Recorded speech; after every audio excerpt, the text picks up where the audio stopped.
This one equation will make you rich. I recently spoke at AdWorld. If you stay to the very end, you'll understand how you can use the equation to sell lots of stuff for lots of money and make yourself unreasonably wealthy. Keep being awesome and enjoy.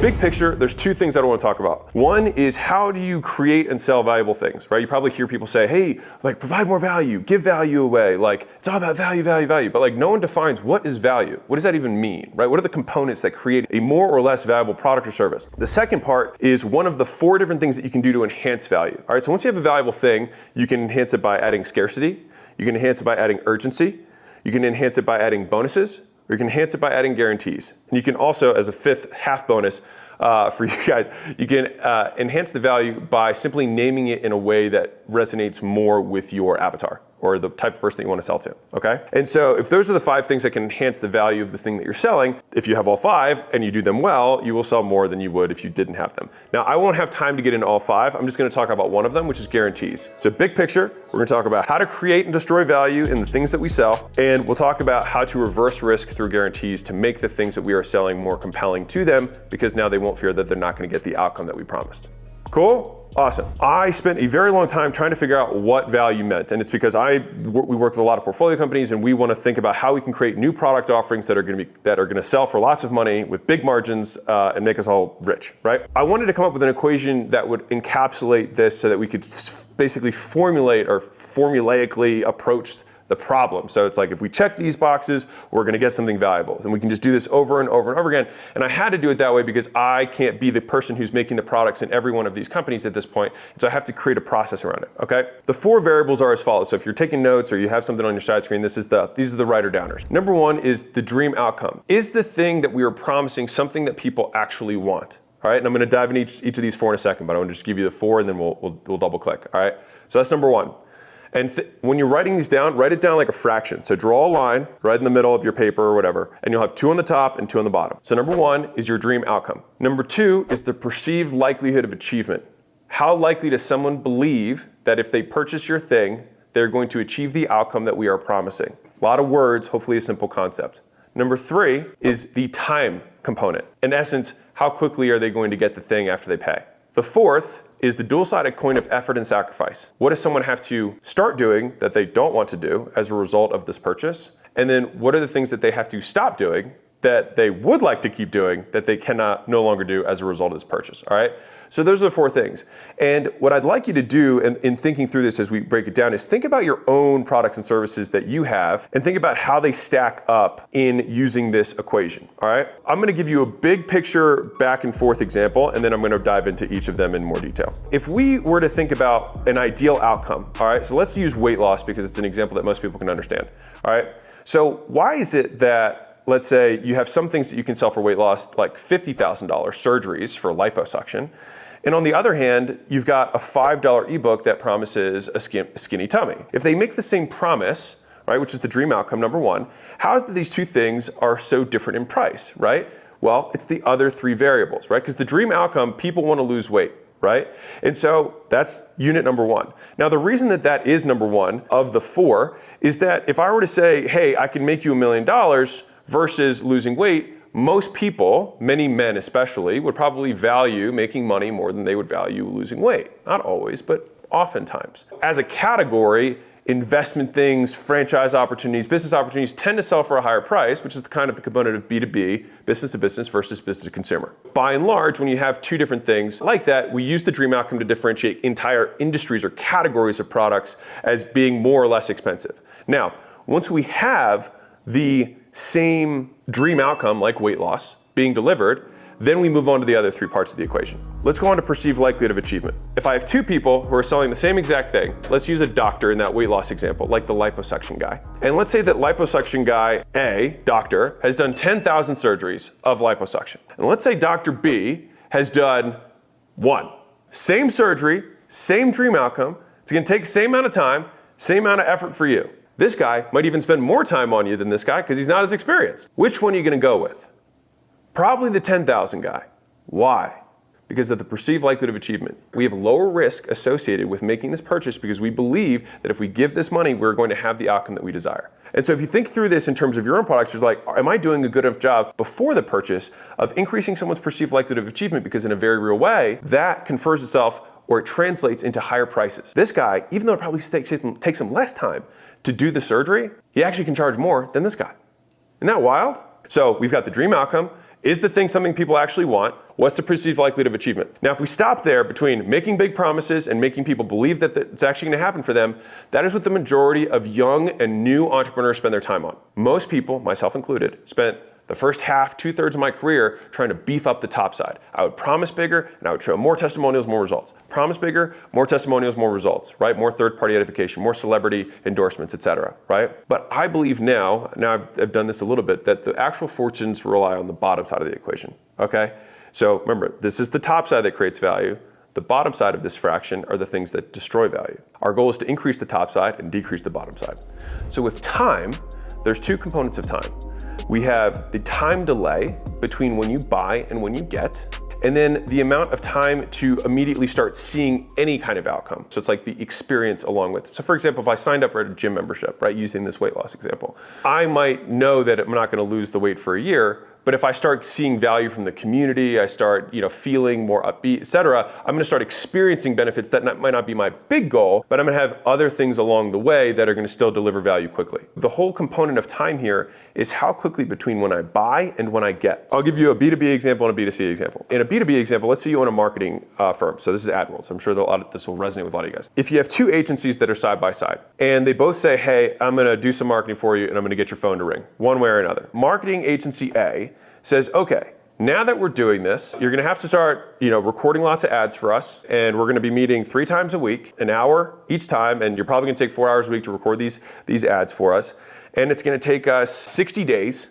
to get this stuff done. At day 60, your phone starts ringing from the ads that they do, okay? Marketing agent number 2. You sign the paper, and as soon as you sign the paper and they process your credit card, your phone rings and it's a lead. Within seconds. Same product, time collapse. And so one of the easiest things, I had a mentor once say this, he said, one of the easiest ways to figure out what product to sell is look at the products everyone else is selling and deliver the same thing in half the time. And so when we think about the products that we sell, is there a way that we can condense TTV, which is time to value? And so one of the huge ways that we focus on when we bring a portfolio company in at acquisition.com is we say, how can we look at this service delivery and see if we can do it faster? Now, before the people who are in the room who are like, well, my business is different. We have a company that publishes books, for God's sake. So a very long process. But what we were trying to figure out, because they had the same situation where it's like, it just takes time for someone to write a book. How can we deliver this value faster? And so the thing is it's just like that gym example that I said. It's not that you necessarily have to deliver the longest result first, but you want to deliver a result first. You want to have a tangible outcome that someone can experience, literally hold in their hands. And so one of the things that they did was created a little 7-day kind of mini book boot camp. And when they did that, people at the end of 7 days could have an actual mini book published and live. Now they make it clear, this is not the book that's going to make you a millionaire. But what it was to break the belief and to prove the concept that they could really do it. And then they got the buy-in and really built the real book that was going to end up making the money, et cetera, right? And so the idea here is that if you are creative and if you are a loser, then don't think this way. But if you are a winner, there's always the question, which is, how can I make this work for me? All right. And so you have to think, if you're a real estate agent, you're like, well, it takes 90 days to sell a house. How can you give someone an outcome before that? It's like, well, what else happens? They have to clean the house. They have to inspect the house. They want to know about ways to make more value. There's lawn care. There's fixes. There's a million things that have to happen. Is there other things that I can do along this journey that I can provide more value to this person earlier so they can get a better experience? In a B2C example, let's say I'm on the internet and I'm trying to buy something for weight loss, right? And I click the button that says 6-minute abs. And then 6 minutes later, I have abs. How, literally I look at my shirt and I'm like, holy shit. How valuable would whatever that thing be if in 6 minutes I would have abs? Probably infinitely valuable. And so when we can find ways to deliver the outcomes to our customers sooner, faster, they will value it a lot more. Not just a little bit more, a lot more. Speed is one of the best all-time competitive advantages. And so the last one is effort and sacrifice. So I said it's two sides of the same coin, because when you take on a new customer, you have to have that, they have to start doing things that they weren't doing before, right? That's effort. They didn't, and they probably don't want to do it because they weren't doing it before, which is why they don't want to do it, right? And on the flip side, they've got stuff that they stopped doing that they do want to do, right? And that's why they're two sides of the same coin. In that marketing example I just gave with the agency, right?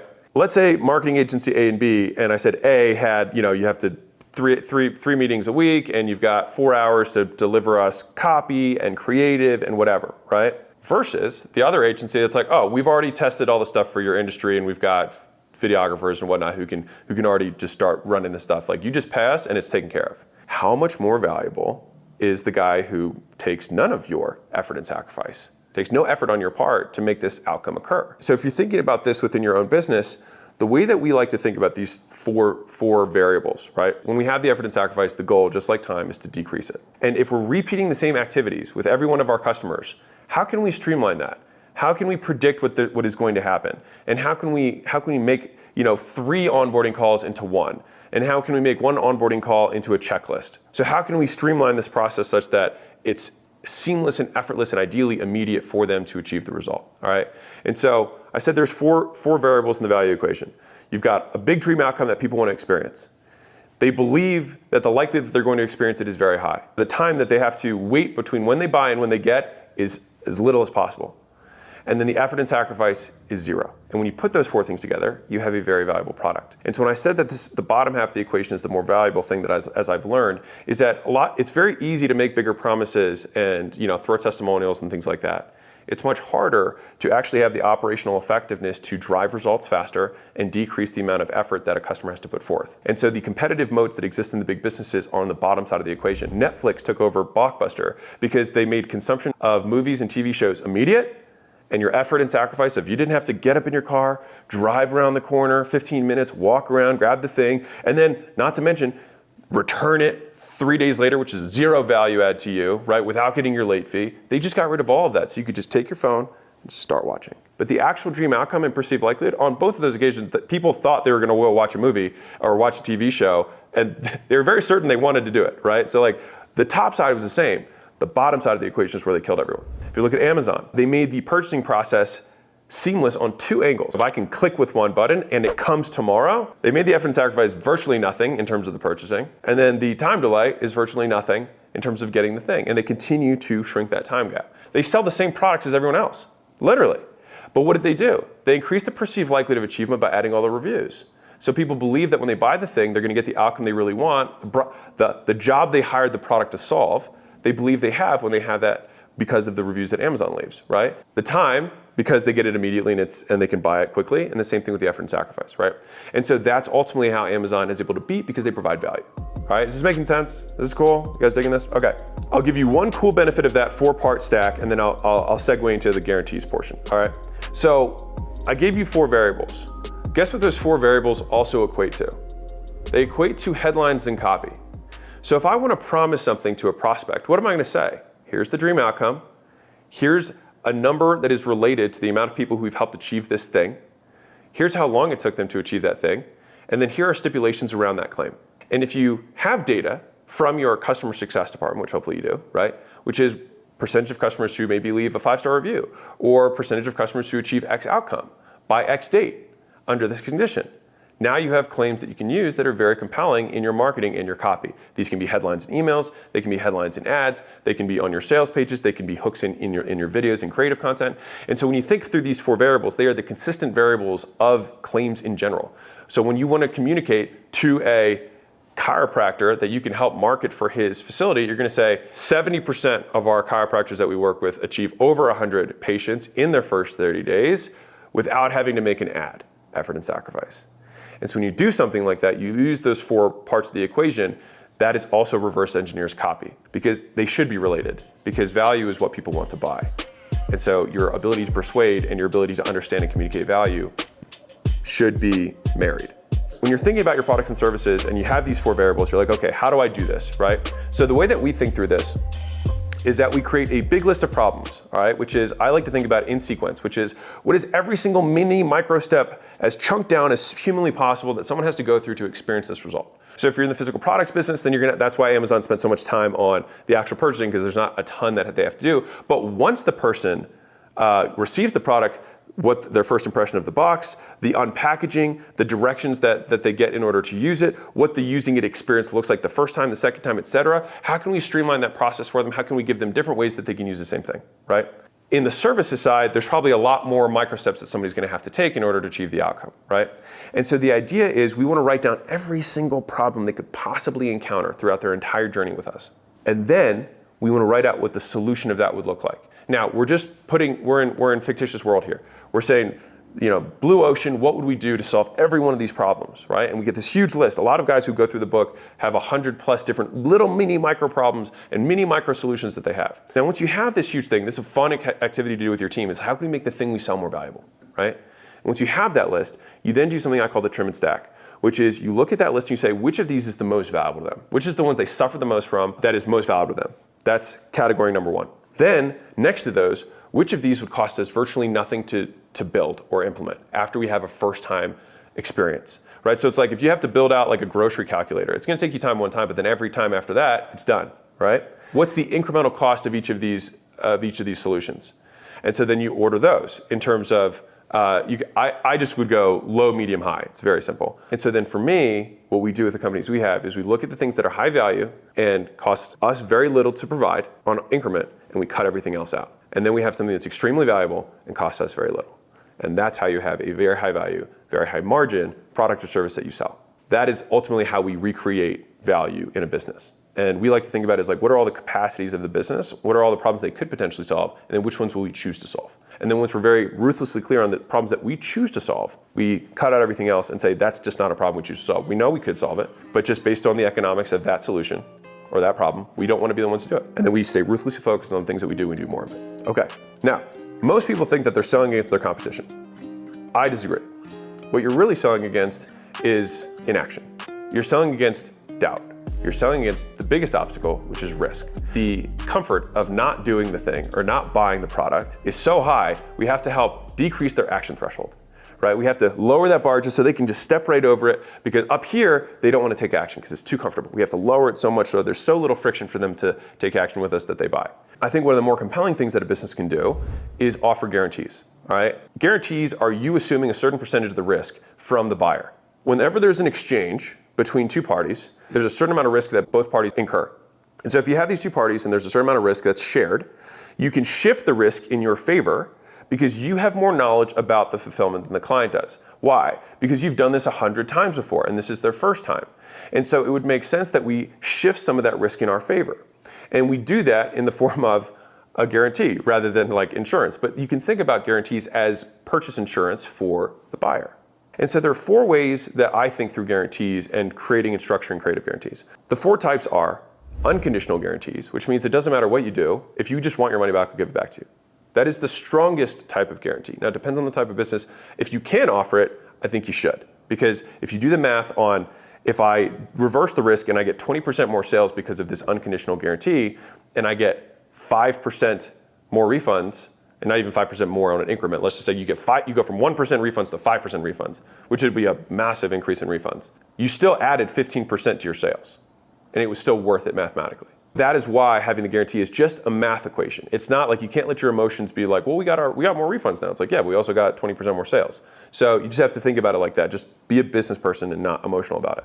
Number 2 is a conditional guarantee, which is we will give you X if X happens, Y. If this happens, this is what we will do, right? If Y, then X. Very simple. If you provide us content for our marketing agency, always by noon on Fridays before the ad campaign start for the first 8 weeks, and if you don't make at least twice what you paid us over that first 8-week period, we will give you your money back, right? You can also say we will work with you until you get your money back. The third is an anti-guarantee, which if you don't have a guarantee, which there are situations where that makes sense, you want to lean into the fact that you don't have a guarantee. You don't want to like not talk about it. Because it's a normal part of the buying process to be like, well, what are my assurances? Like, how do I know this is going to happen? You're making these promises, how should I believe you, right? And that's where you lean in and you say, oh, no, we don't have guarantees. And if you're the type of person that really needs a guarantee, this is not the program for you. Because there's too much work that's on your part. We can guide you, but the vast majority of the success is going to be in your hands. We will guide you, but it's going to be on you. And if that doesn't feel good for you, then there's 100 other guys. Or you have some sort of proprietary thing. It's like, once I give you this super secret sauce, you're going to know it forever. And so I can't give you a refund because the day after you learn a secret, it's not valuable to you. Right? And so for that reason, we can't do any kind of guarantees. The fourth is what I call implied guarantees. So anything that's a performance-related offer, we'll increase your revenue by X and we get 20% of the increase. That is an implied guarantee to the buyer. Rev shares, profit shares, performance bonuses, kickers, doing things off of a strike pricing going up, all of those things are implied guarantees based on performance. Those are the 4 different things that you can do in terms of guarantees. Now, The advanced version of this is that you can stack guarantees. So I can say, I will give you a 30-day unconditional guarantee, and I will give you a 90-day conditional guarantee. Which means that for whatever reason, you're like, hey, I'm not sure. Then you say, listen, the only way for you to be sure is for you to be inside the program, because I just want you to make an informed decision. You can't make an informed decision until you've actually experienced the product. I'm just gonna give you a 30-day unconditional guarantee so you can get in there, experience the benefits, and then make the decision for yourself. It makes it a very easy sale because then the sale becomes essentially a trial. Now you're gonna close a lot more deals, but you're also gonna get more refunds. But the net is you're gonna make more sales. And so you do the unconditional guarantee, and you say, but on top of that, and this is where you get clever, is you look at the customers who've made the most money, if you're B2B. If you're B2C, you look at the ones who've gotten the result that you promised, the best results. And then you look at the client journey that they had. What are the things they did? Who did they talk to? What was their experience? And so then what we do is we reverse engineer their experience, the key milestones of their experience, and we make those part of the guarantee. So for example, if I were selling internet marketing, whatever, then I would say, as long as you get your domain purchased and you set up a website and you spend at least $1 in advertising or $100 in advertising, if you don't get an ROI from this program, by day 90, I will give you your money back. And so we make 2 or 3 stipulations that seem very straightforward, but the stipulations are the ones that we know are the ones that drive client success.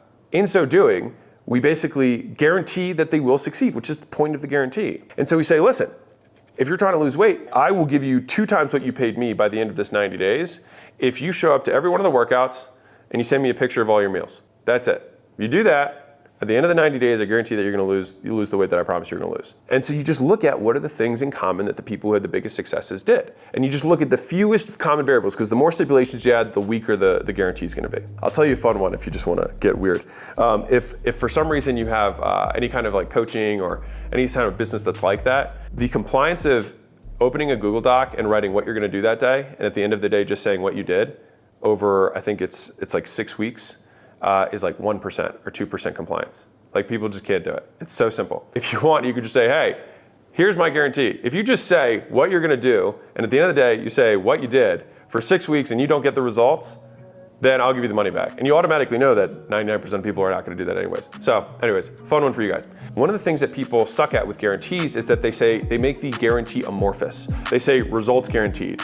What you don't want to do is say that, because it's like banner blindness. Everyone's heard that before and it means something different to everybody. What we want to do is spell out exactly what our guarantee is. And we don't even need to use the word guarantee. We can just say, if you don't get very specific outcome, if you don't lose 6 inches from your waist by this time period and you X'd, I will write you a check for the difference between what you gave me and what you think it was worth. You want to spell it out in common language so they understand what you're actually saying rather than saying results guaranteed. If you enjoyed this stuff, I have a book called $100 Million Offers. You can check it out. It's 99 cents. I hope you got a good return on your attention and you can immediately use at least 1 or 2 of the things to ultimately sell more people at higher prices.